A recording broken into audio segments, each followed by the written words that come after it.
clean as my working sets, you know what I'm saying? Yeah. Lift it. Shouldn't pick the bar up and set it down.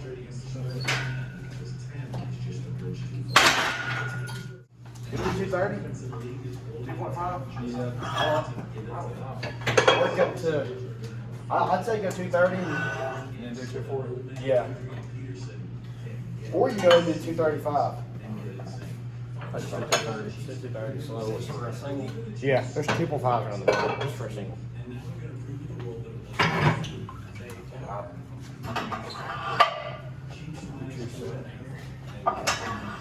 That other thing go. Oh, here it is. There it is. Put it in there. Water's so cold. Ready? Yeah. Set. Go. Your dad out there. Ooh. All right, here we go. All right. 1, 2, 3.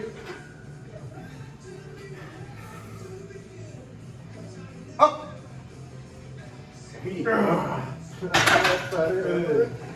That was, yeah, you can't ask for any more. But I'll bet you for like, you're not working out though, like that's strong, dude. Like that really is.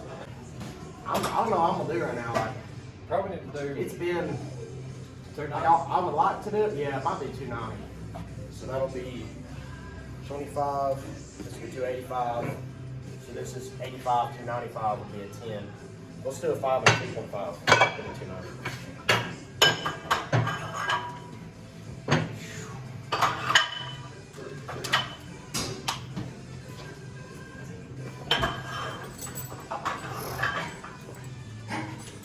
Lift off.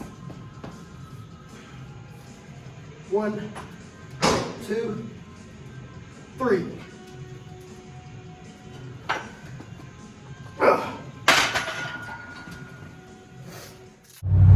Alright, so that was filmed on Friday night. I came back home to visit the family a little bit. Had a birthday party to go to. So that film you just watched was with my friend Chase. We hit a quick little push today in, did some chest, shoulders, and triceps. But yeah, I might go hit arms today. I might start a new workout routine and / split or whatever you want to call it. And then I'm also going to be working with a coach. So yeah, really want to focus on conditioning this year. So it's going to be really crucial that I follow this coach and we implement a plan that's going to help me to bring that package that we want to next year on the stage. Like, yeah, it's possible. It's possible to... It's possible. You just gotta act like the camera's not here, but I want to make eye contact with the camera. Okay. All right, so we're gonna talk about 3 very, very, very, very controversial topics. What's gonna be our first one? The main gaining. Main gaining. Okay, that's gonna be number 1. The myth of main gaining. The myth of main gaining. If there is a myth, maybe my beliefs have changed in the past 3 weeks or 4 weeks. That's disappointing. Or maybe it's not true, maybe it is. So we're also going to talk about women entitlement. It's a real thing. If you're a woman, you're probably doing it right now. Then we're going to talk about eating disorders and how they affect your mental, all right? So, which one do you want to talk about first? I think we should talk about the main gaining first, because I think that might lead into our eating disorder discussion. Okay. So I want you to kind of explain to the YouTube family what is main gaining and what is your personal belief on it. So main gaining is just the idea that you can eat at maintenance calories, basically, and which by definition, low power mode. Did that just cut off the video? Oh, I'll cut it. Okay.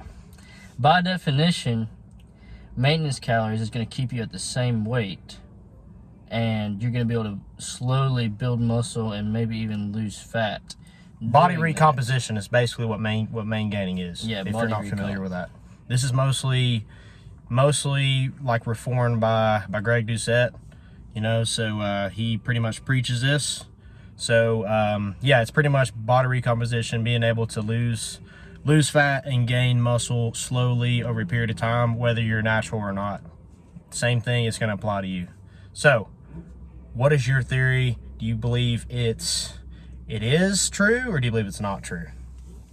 So I mean, just personal experience, I did it for like Now, barring that, my training was good. I got good pumps. I had good muscle. I did good volume. I didn't necessarily track anything. So, Whoa, Gunner! You said you didn't track anything. I used to not track anything. I think if you're going to be able to maintain, I think you need to be tracking. But at the same time, if you're weighing yourself, maybe you're not need the tracking. If you're staying a consistent weight, maybe you don't need the track. Were you staying a consistent weight? Well, I meant tracking as in like track my lifts. Oh, okay. I thought you meant calories wise. Like, no. Like you were just kind of eating what you want and then kind of going off the weight. Okay, I'm staying at like here, so I know I'm maintaining. Like, because you're staying the same weight, but you're getting stronger in lifts. So he's mostly talking about like he wasn't counting really like reps after each time he'd go to the gym. Yeah, like I didn't know if I was getting stronger. I would just go purely off of soreness and pump pretty much and mind muscle. Which I think 90%, 80% of people do. Yeah. Probably. Because I honestly, I've gotten better at it, but I still catch myself doing it sometimes. I don't like write down everything. Which I think it's good too, but in my belief, I don't think it has to be something that you're like 100% like, I don't think it has to be the point where you're getting out a notepad and like writing it down. You can do it on your phone too, but like, I honestly think if you can kind of judge it on a compound. For me, if I did 235 last week, I should be able to do 240 this week. I mean, it's pretty simple, like in my belief, but he has a different kind of theory on that, so elaborate. Well, I kind of just brought I basically just said all that to just say that when I was maintaining, it also could have been my training that wasn't optimal as well. But, I mean, I still... like a lot of bodybuilders never tracked anything and just went off of that pump and disruption kind of auto-regulation kind of thing. And I mean, I still felt like I got good workouts in, even though I wasn't necessarily always getting stronger. I always made sure I was sore and like got a good pump and was like working the targeted muscles. But then I stayed from like 135 to 140 for literally like 2 years. I was in that weight range and I never saw big significant changes. And I was just thinking like, I'm going to slowly add muscle, and it's just a slow process, or it's my genetics or whatever, which obviously genetics are a huge part. But like probably in the past 6-7 months, I've put on 15 pounds, and that's not a like a fast gain at all. No. But being that you were in basically, probably because you were doing cardio as well, you were basically in a maintenance or even a deficit, but you were eating calories to get back out of the deficit. So you basically were half-time in a deficit, half-time in a deficit, half-time in a maintenance for 2 years. And I did that on purpose. I was in the mindset even of like, if I can be in a deficit, like the less calories, the better, as long as I get my protein. I was thinking that because of freaking Greg Doucette. Yeah, Greg Doucette's really, he's pretty much installed his way in both of our brains. I think that honestly, it does have to do with the way I used to eat. Definitely. And also, like, when I got down to like the last 2 weeks of my show, Greg was just talking about how it's like, he was just like, you can literally, track your macros as long as you hit your macros, like that's okay and all, but like for like a bodybuilding show, it's like, I can eat French toast, stuff like that, but when I eat anabolic French toast, all it makes me want to do is go eat Waffle House, because it's like, when I have, for some reason for me, like artificial sweeteners and stuff like that, they don't give me like that like full like taste. So when I would eat stuff from Greg's cookbook, all I'd want to do is binge. Like that's all I would want to do, was go eat more food that's not anabolic, or that's not like low calorie. So I've really went like totally against, not against, but I've definitely parted ways from Greg's beliefs, because he just kind of used to be like, say all be all, and I've definitely ditched that belief. But that's me personally. I don't. So that last part cut off. But anyway, so I just kind of elaborated my personal experience with like Greg Doucette, some of his beliefs. He elaborated his side. So now I'm going to talk about main gaining for like naturals and for people who are on gear. So it's two totally different like concepts here. Like, you really can't compare like the natural main gaining way and like if you're on gear, because like you just can't. Like, you're gonna respond way faster and more beneficial. And I shouldn't say beneficial, but like if you're on gear and you can main gain like way better. But I think if you're natural, like you should be bulking. Like I don't see why you would be natural and gonna wait for 2 to 3 years to just gain like 3 pounds. Like I don't see the point in that. So I feel like being natural, maintaining is probably like a waste of time. Like I don't know if he feels like this way, but I feel like if he would have bulked in the past 2 years, like at least like 1 time or 2 times, I feel like that he probably would have sped up his progress. I don't, that's just my opinion. I don't know if he feels the same way. I don't know if he feels like, so let me ask you that. Do you feel like main gaining for you, do you feel like if you would have bulked, you would have been in a better state, or do you feel like it was worth main gaining as a natural? 100%. I think that if I would have been eating like I am now for the past 2 years, I mean, I'm not gonna say anything insane, but I think I would have at least 6 or 7 more pounds of muscle. Like, 100%. Because you gotta think, I was in a deficit every time I would literally, it was bad because I had such a phobia of gaining, like, and losing my like leanness and abs and shit. If I would get to 140 and I would literally step on the scale in the morning and I was 140, I would like deficit for a few days and get back to like 135. But this also coming from a wrestler though. This is from a wrestler who's used to cutting weight. For someone like me, like I literally did not pretty much see my abs until I was 19. I've been lifting until I was 14. So like I straight up, I've been bulking since like birth. So like for me, like, cause I played football, so it was just like, I need to be big as possible. This is coming from a guy who's done multiple cuts. So like, that's why I want to elaborate. Like that's why I thought we were kind of on the same page. Like I think if he would have bulked at least 2 times in 2 years, like I'd say he'd easily have 6 or even maybe like 8 to 9 pounds of more mature muscle. But at the same time though, it's like there's stuff that I wish I would have done. Like I don't think that me force feeding to like 8,000 calories a day was beneficial, but do I regret it? No, because I feel like it's a way that I've been able to keep my mass over the years through cutting. So like I believe if you're natural, I feel like bulking should be necessary. You should not be doing maintenance or main gaining if you're natural. If you're on gear, you can pretty much do both. Not saying that it's going to be, not saying it's just going to be a piece of cake, because it's still not. Like there's still, like, you can't just say you take gear and you're going to look like Ronnie Coleman. A lot of people say that because they're idiots. They're not educated. They're ignorant. So this is going to take, it's still going to take the same amount of dedication, if you ask me. It's still like getting your meals in is still important, you know, training the right way, having good sleep is a measure. Before we talk about this, we're going to talk about Gunner's sleep. I don't know if he fixed it now. But there was one point where Gunner was sleeping like 2 hours a night. That was like one-off times though. It went through a phase where, well, okay, so like it went through a phase where I would actually like get mad at nighttime when I was trying to go to sleep. I would literally start to lay there and I started to think like, I'm not gonna be able to sleep, and then it would make me mad and I wouldn't be able to sleep because I was mad. That didn't last that long though. That wasn't a huge factor in like my muscle growth. It was mainly the eating, and then secondly, the training that I was doing was suboptimal, but mainly the eating. Okay, so I think we're gonna both come to agreement. If you're natural, you should bulk. If you're on gear, you can do either one, and you're probably gonna be okay. But I have something to say about this. Okay, so you have something to say about this. I wouldn't approve of main gaining for anybody, natural or unnatural, because here's the thing. Anthony Mantello, though. If you look at like most bodybuilders that are trying to make improvements, which they're making smaller improvements, obviously the top guys. Yes. They're all bulking even when they're on gear. And I would say that it's actually more important to bulk when you're on gear, because the amount of muscle you're gonna put on.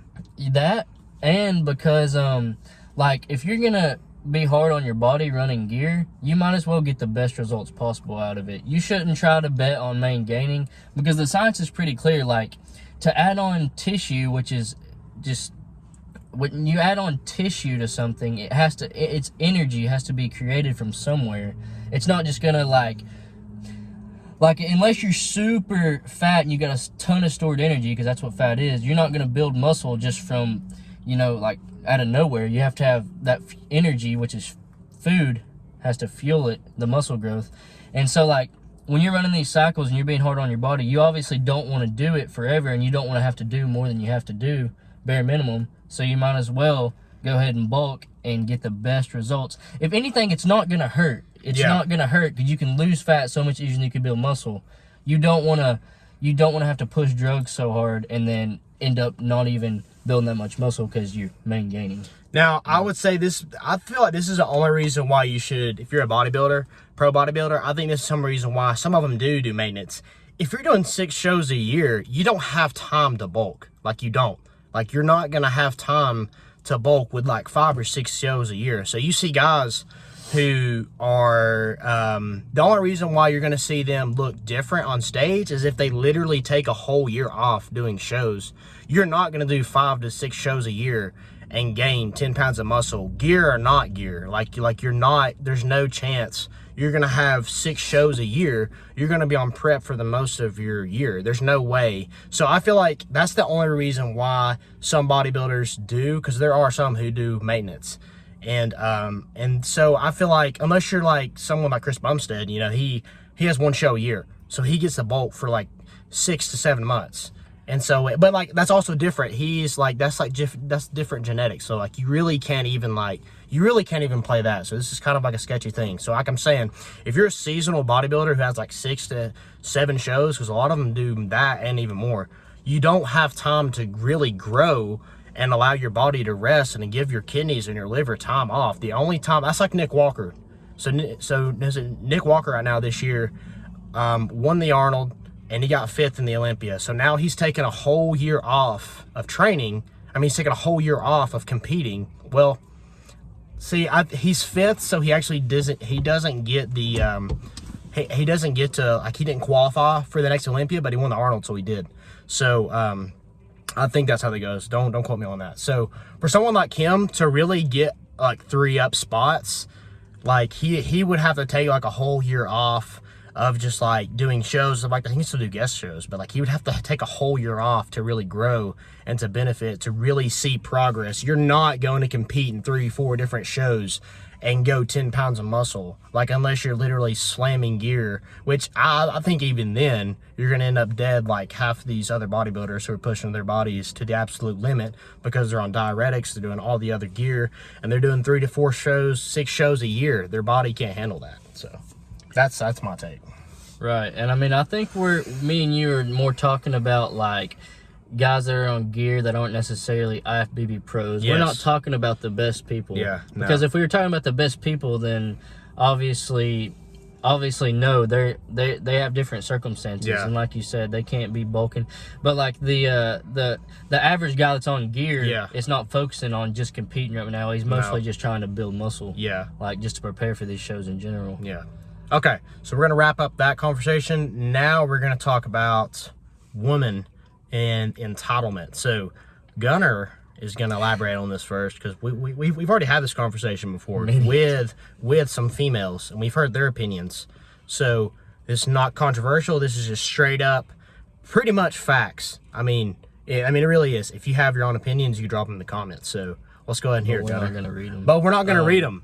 Sorry. Yeah. I mean, we may read them, but we're not going to analyze it and break it down, because, I mean, like, you really can't argue. And if you're a girl and you're seeing this, I want you to, before you say anything, I want you to think back to who has hit you up within like 6 weeks and count it. 6 count hours. That number. 6 hours. And it's more than any guy will get hit up. And just because you're a girl, I'm not saying you're ugly. Just because you're a girl, hate you. Just because you're a girl, you are entitled more. I'm not saying this has nothing to do with like women's rights or anything. I'm literally just talking about like dating and stuff. Like, you are entitled. Guys put girls on a pedestal, and I don't blame girls.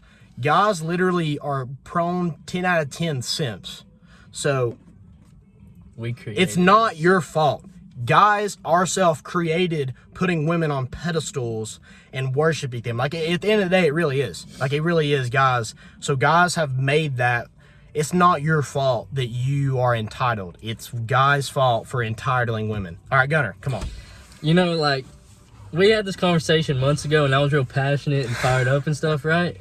But like, now he's got a girlfriend. Now he's got a girlfriend. So he's in a different boat. So I want to hear this, because I'm so single as a Pringle. Yes, yeah. So like, I don't feel as salty about it anymore. Whoa. Like I don't feel as I don't feel as fired up about talking about it. Okay, so anymore, express your opinion before he gets a girlfriend. but, Before he gets a girlfriend, he was like an anti-women's rights, like, antagonist. No. Yes. I was not a women's Let's hear rights this. Nazi, Let's hear no. this. Well, I mean, like, I still got the same opinions. I mean, honestly, it's just I'm not like I have the same opinions mentally, but I'm not feeling the hurt, you know, feeling the pain Because he has a girlfriend. Yeah. So is that biased? Because your opinion, okay, I'll tell his opinions were pretty much, if you're a girl, and I agreed with it. If you're a girl, you are entitled more than guys are. And like I said, it's a guy's fault for putting girls on pedestal. I don't blame the girls. World. In the dating world. Now, in general, in the world, I think you're much off better being a guy. Like, that's a different topic, kind of. That's a totally different topic. Yeah. So, in my opinion and in my beliefs, if you ask a girl how many guys have hit her up in 6 months, it is probably gonna, if they will actually tell you the truth, it will probably blow your mind. And I'm not saying you have to be some 10 out of 10, but just the fact because you're a girl, you're going to get multiple guys trying to get with you. And I feel like from the girls' way, girls have this feeling of that, like, they should never make the first move. I don't know where this came from. I feel like that if, like, you have feelings mutual, why wouldn't the girl not make the move? I don't understand that either. I don't see how that works, you know? So I don't like that, but it's not something that's really like a big issue. I just find it weird how it's like if a girl hits you know, you're a single guy. If a girl that you know, you might know her a little bit and she looks pretty good, you would talk to her at least. Like, you don't just shut that idea down immediately. But it's like girls make the, like, only like, they get so many options that they might see an 8.5 and they're like, no, I'm waiting for a 10. Like, they turn because they they have so many options. Day. Yeah. I feel like now there's some guys who are just like genetically just handsome individuals, okay? But I feel like for like your average like 8 or like average like 8.5 kind of guy, I feel like I don't think 8.5 is average. Average is like 6 or yeah. 7. If you ask a guy who's like a 6 or 7 how many girls have hit him up in probably a month, you would probably cry. Like, you would probably cry. Like, I'm not talking about just like streak. I'm talking about like genuinely wants to hang out. Like, you would probably be like, there's no chance. But like, I feel like for everyone it happens though. Like, if you, like, dude, all of just scrolling TikTok and some of the videos I see, I go in the comment, it's just dudes talking about how they have not talked to a girl in like months. And it's not just one comment. Like, it's got like thousands of likes. So I don't understand that. And like I said, I feel like it has to do with entitlement. It's social media, I think. Social media has purely affected this, 100%.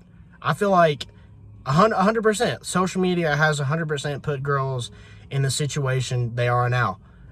They feel like they have more options. Like, guys, like, it's literally like you really don't. Like, you see a hot girl or you see a girl you're attracted to, you're going to hit her up. She's probably going to respond with you very short because she has 60 other guys saying the exact same thing. So the only thing you have a chance to do is probably be different. And probably when you be different, she's probably just going to probably leave you on red. She's probably just going to leave you on red because she's like, well, there's like 60 other guys trying to do this. So it's like, it puts guys at a disadvantage because girls are put on a pedestal. They have so many other options other than you. Like how are you different than the 40 other guys? Unless you're like a 10 out of 10, like David Lade, like 10 out of 10, like, okay, that's different. Like, I understand. Like, if there's a giga chat hitting on you, you're not gonna want like an average 6. You know what I'm saying? But these girls that are 6s be thinking they're like 11s because of these that. girls do be thinking they're 11s and they're a 6, and I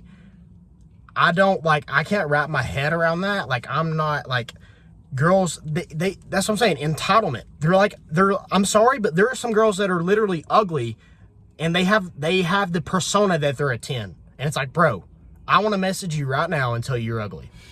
Like, you need to get humbled. Like, you need to get humbled. Like, I'm not saying I'm a 10 out of 10 at all. Like, I'm not saying that at all. But I will say, in my personal belief, I think I'm slightly above average. I will say that. So, but these girls who are like 5s and like even 4s, bro, I'm okay with you being confident, but I'm not okay with you being like arrogant and like talking down on guys. And I also don't like hot girls who get compliments and talk down on guys for complimenting them. There's some guys who are just genuinely nice and compliment somebody, and girls cannot take that. They act like every single dude hits them up wants to get in their pants when that's not the possibility at all. Now, probably 80% of it probably is, but you can't judge every guy on the main 80%. Like you can't do that. Like I honestly don't feel like guys do that as much as girls do. That's like I said, all has to wrap around the entitlement, in my opinion. Who did you compliment genuinely, bro? And I'm saying, so you've never complimented the girl, and she just takes it like she's just like thanks. Like another day in the office. It's just like another day in the office, bro. Because she gets 20 of them a day. What is yours gonna do? Like what is your little cute compliment gonna do when she gets 20 of them? Or you know what I'm saying? Like what's the difference? Okay, so we're gonna end that one there. So we have one more. We can talk about the eating disorders. All right. So I'm going to talk about mine first and talk about how my eating disorder started affecting my mentally. And this is going to wrap back to Greg Doucette. So, when I was getting down to like my last 2 weeks of my competition, it started to get to the point to where it starts to be a mental. That's really around like 4 weeks. It starts to get mental. Like, I started like really, really, really thinking about food. I got to the point to where like I would get at night and just watch people eat food. And like I had like this guilt to it. Like I would just like literally try to turn like all my lights off so like nobody could like see me. I wear like headphones so like nobody would be weirded out that I'm watching some dude eat a hamburger or something like that, just because I wanted it. And like I almost had like a sort of like it was almost like a food addiction. It is a food addiction. That's what eating disorder is. But like I would get this dopamine release from watching this because it's like I can't have that. But it's like also it got to the point, dude, to where I would have like these little Mio drinks that you like put in water. It got to the point, they're literally 0 calories. There is nothing in them. It got to the point one day, this is how bad it got. I got to the point one day I was mixing. So it got to the point where I was mixing some water and I squirted the Mio in there and I literally said, there's no way that's 0 calories because it was too dark. It was too dark and I poured it out and I literally go like that, just like barely even a drop, and I was like, that has to be 0 calories. So it got to the point to where like, I thought 0 calorie stuff, and even if they lied to it, like that's max 5 calories, bro. I can burn that off by farting. Like I don't know why I got to the point. It got to the point where I was like the same thing with mustard, dude.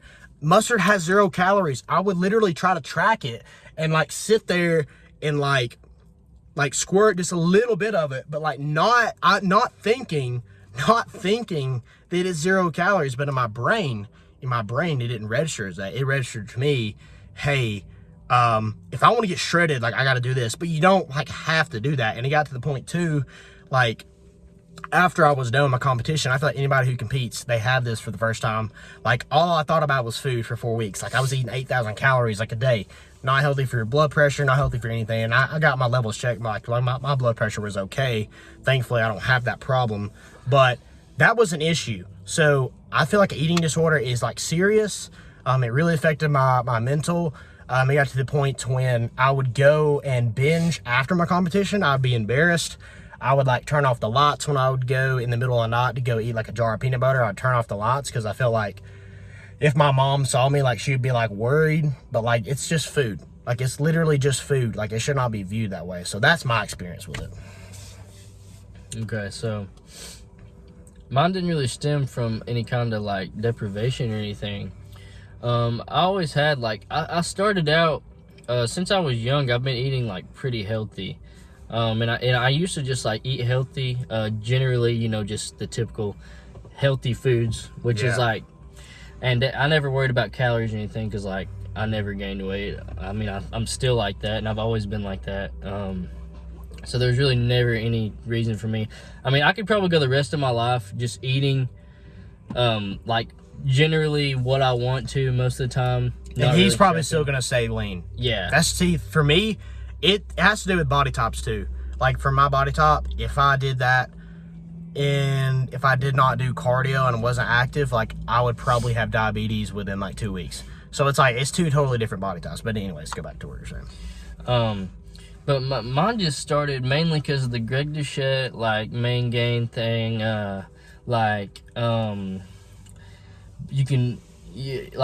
Basically, he got me into the mentality of because he actually literally says, eat as little as possible to be happy.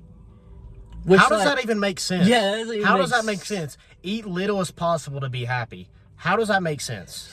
Tell me how that makes sense. He's saying eat the bare minimum amount that makes you happy. But if you're thinking like, I gotta eat the bare minimum, how are you ever gonna be happy? You never will be. like how are you ever gonna be happy if you're like measuring your Greek yogurt all the time? It's like, 60 calories, bro. Why, like you see what I'm saying? Like, it comes to the point to when I knew it was bad when I started the mustard thing, dude. It's like the mustard and the Mio. It's like, it's 0 calories. Like, it's like, why am I do I really think I'm not training for the Olympia?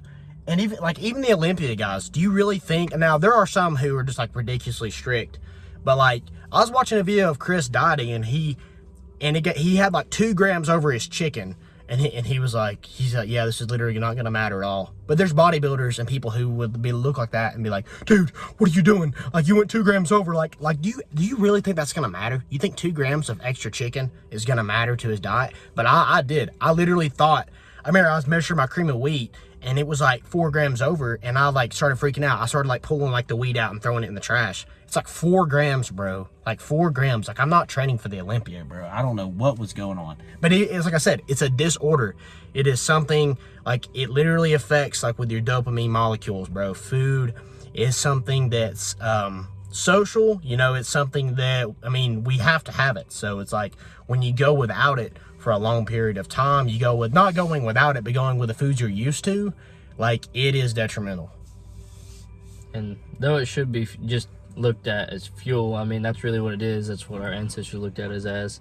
I don't think our ancestors are really caring about like how stuff tastes and stuff, but since we're so used to like super tasty foods now, it's not just fuel. And I mean, I'm sure you could get to the point where you could just eat super clean all the time and not care about it. If you really did it, committed to it for would you be happy though? Would you be happy though? Definitely not for the first while, but I think if you manage to do it and just be strict about it and just became a mindset. Like you're talking no cheat meals. Yeah, I'm talking like 6 months of just doing that strictly, and I think you could change your mindset to where you don't really care. I feel like it's definitely doable. Like, people do it. But it's like, it got to the point, bro, it's like when it's a social thing, like, no one wants to go out to eat, bro, and have to bring your own meal. Like it makes you like look weird. And I don't have a problem with that. I don't care what people think. But it's like, are you really gonna miss out on like your sister's birthday party? She has a cake and you like everybody's having some and you can't have any because you're on a clean diet. Like, you really think a piece of cake is gonna ruin your progress? And I'm not talking about for a show, I'm talking about in general. Do you really think a piece of cake or like a few cookies here and there, like throughout the week, or like without the month, is really gonna kill your progress? If anything, I feel like it's gonna benefit you. Like, I looked at one of my best points when I dieted for a really, really long time, like 8 weeks, and then I had a cheat meal. All the sodium that I had, I literally looked ridiculous. I had veins in places I've never even seen before. So I think cheat meals are beneficial, and they should be used in the right way. But if you can stay on a clean diet for all your life, go for it. If you have that mental drive power and you can do it, like, you are literally built different. Like, I have so much respect for you. Like, if you can do that, like, you're insane. You are literally insane. Now, that is literally called food for fuel. Like, that's not like you're not getting dopamine release from eating chicken and rice for the rest of your life. I mean, yeah, I enjoy it, but it's not something I want to eat for the rest of my life. You know what I'm saying? Yeah. All right. So, you got anything else to say? Man, I'm good. All right. Well, let me say one more thing about that. About the like training yourself to like not really care what you're eating, like it's just using food as fuel. Because I've experienced it not to that extreme effects to where I was just food for fuel, but like I can tell now that I have like really started eating. Like I ate like just all pretty much all healthy whole foods, unless I did go out to eat if my parents took me or something, or if my grandma made something, I would eat that. Like, you don't want to go to your grandma and say, I'm on a diet, I can't have banana pudding. Like, especially older people, they literally will take, they take it to heart, bro. Like, they actually think that, like, something's wrong with you, which there is probably. Yeah. But anyway, I was going to say that I ate a lot cleaner than I do now back then, and I never thought any differently. Now, I still eat really clean calories and macros wise, but I would say I eat a lot more artificial sweeteners now and stuff. And, like, I crave that kind of, like, really tasty stuff now because I got used to it. Exactly. That's why I don't like using artificial sweeteners as much. Now, when I have to use them, I do. But when I have artificial sweetener, all my brain is telling me, yeah, this is good, but it's not the real thing. So then that leads me to want to go eat the real thing. And the real thing is going to be calorie dense. Sucralose is extremely, or sucrose? Sucralose. Sucralose is extremely addictive. Yeah, which, I mean, it has to have some kind of sugar component for it to be sweet. So it has to have something of that derivative to be able to drive you to even taste something that tastes like sugar. So it has to be something. I'm not sure what the whole chemical compound breakdown is, but it has to be something along those lines. All right, that's gonna wrap it up.